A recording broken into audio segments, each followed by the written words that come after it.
ಪ್ರಿಯರೇ, ನಿಮಗೆಲ್ಲರಿಗೂ ಕ್ರಿಸ್ಮಸ್ ಹಬ್ಬದ ಶುಭಾಶಯಗಳನ್ನು ಕೋರುತ್ತೇನೆ.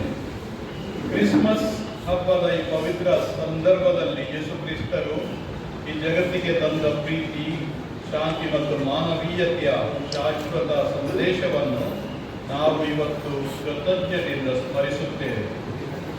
ಈ ಹಬ್ಬವು ಸಮಾಜದಲ್ಲಿ ಸತ್ಯ, ನ್ಯಾಯ ಹಾಗೂ ಸಹಜೀವನದ ಮೌಲ್ಯಗಳನ್ನು ಮರುಸ್ಥಾಪಿಸುವ ವಿಶಿಷ್ಟ ಅವಕಾಶವನ್ನು ಒದಗಿಸುತ್ತದೆ ಎಂದು ನಾವು ಸ್ಪಷ್ಟವಾಗಿ ಹೇಳಬಹುದು.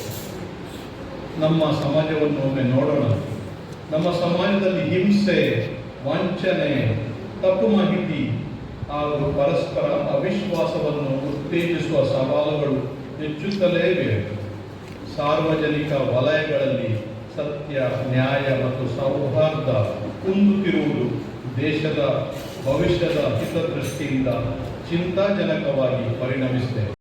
ಗೌರವಯುತ ಜೀವನ ಹಾಗೂ ಧಾರ್ಮಿಕ ಸ್ವಾತಂತ್ರ್ಯದಂತಹ ಮೂಲಭೂತ ಹಕ್ಕುಗಳು ದಿನದಿಂದ ದಿನಕ್ಕೆ ಅಪಾಯದ ಅಂಚಿಗೆ ಹೋಗುತ್ತಿವೆಯೋನೋ ಎಂಬಂತೆ ಕಾಣುತ್ತಿವೆ.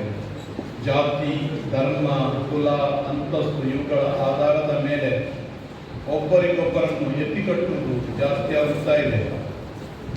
ಪ್ರತಿದಿನ ಸಾಕಷ್ಟು ಮುಗ್ಧ ಜನರು ವಂಚಕರ ಕೈಗಳಲ್ಲಿ ಬಲಿಪಶುಗಳಾಗುತ್ತಿದ್ದಾರೆ ಎಂಬ ಆಘಾತಕಾರಿ ಸಂಗತಿಯನ್ನು ಕೇಳಿ ಮನ ಕರಗುತ್ತದೆ. ಈ ಹಿನ್ನೆಲೆಯಲ್ಲಿ ಯೇಸು ಕ್ರಿಸ್ತರ ಜನನದ ಹಬ್ಬವು ಸಮಾಜದ ಪ್ರತಿಯೊಬ್ಬ ನಾಗರಿಕನಿಗೂ ಹಾಗೂ ಪ್ರತಿಯೊಂದು ಸಂಸ್ಥೆಗೂ ಒಂದು ವಿಶೇಷ ಕರೆಯನ್ನು ನೀಡುತ್ತದೆ. ಕರೆ ಪರಸ್ಪರ ಗೌರವವನ್ನು ಬೆಳೆಸಲು, ಕರೆ ಪ್ರತಿಯೊಬ್ಬರ ಘನತೆಯನ್ನು ಕಾಪಾಡಲು, ಕರೆ ಅಸತ್ಯ, ಅನ್ಯಾಯ ಮತ್ತು ಭ್ರಷ್ಟಾಚಾರವನ್ನು ನಿವಾರಿಸಲು, ಕರೆ ಹಿಂಸೆಗೆ ಬದಲಾಗಿ ಶಾಂತಿ ಮತ್ತು ಸಂವಾದದ ಮಾರ್ಗವನ್ನು ಅನುಸರಿಸಲು ಹಾಗೂ ಸಮಾಜದ ಒಗ್ಗಟ್ಟನ್ನು ಬಲಪಡಿಸಲು.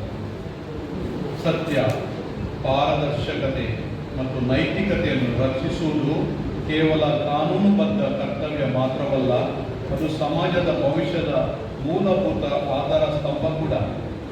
ಜನಸಾಮಾನ್ಯರಾಗಲಿ, ಜನಪ್ರತಿನಿಧಿಗಳಾಗಲಿ, ಸರ್ಕಾರಗಳಾಗಲಿ, ಆಡಳಿತ ಸಂಸ್ಥೆಗಳಾಗಲಿ ಎಲ್ಲರೂ ವೈಯಕ್ತಿಕ ಹಾಗೂ ಸಾರ್ವಜನಿಕ ಜೀವನದಲ್ಲಿ ಸತ್ಯನಿಷ್ಠೆ, ಆಡಳಿತದಲ್ಲಿ ಪಾರದರ್ಶಕತೆ, ನಿರ್ಧಾರಗಳಲ್ಲಿ ನ್ಯಾಯ ಮತ್ತು ಕಾರ್ಯನಿರ್ವಹಣೆಯಲ್ಲಿ ಜನಪರ ಹೊಣೆಗಾರಿಕೆಯನ್ನು ಬೆಳೆಸಿಕೊಳ್ಳಬೇಕಾಗಿದೆ. ಪ್ರಜೆಗಳ ಮೂಲಭೂತ ಹಾಗೂ ಸಾಂವಿಧಾನಿಕ ಹಕ್ಕುಗಳ ರಕ್ಷಣೆಯೊಂದಿಗೆ ಪರಸ್ಪರ ಬಂಧುತ್ವವನ್ನು ವೃದ್ಧಿಗೊಳಿಸಲು ನಾವು ಶ್ರಮಿಸಬೇಕು. ಸಮಾಜವು ಶಾಂತಿಯಿಂದ ಮುಂದುವರಿಯಲು ಮತ್ತು ರಾಷ್ಟ್ರವು ನಿಜವಾದ ಅಭಿವೃದ್ಧಿಯ ಹಾದಿಯನ್ನು ಸಾಗಲು ನೈತಿಕತೆ, ಪಾರದರ್ಶಕತೆ ಮತ್ತು ಸತ್ಯವನ್ನು ಕಾಪಾಡುವುದು ಪ್ರತಿಯೊಂದು ಸಂಸ್ಥೆಯ ಹಾಗೂ ಪ್ರಜೆಯ ಆದ್ಯ ಕರ್ತವ್ಯ.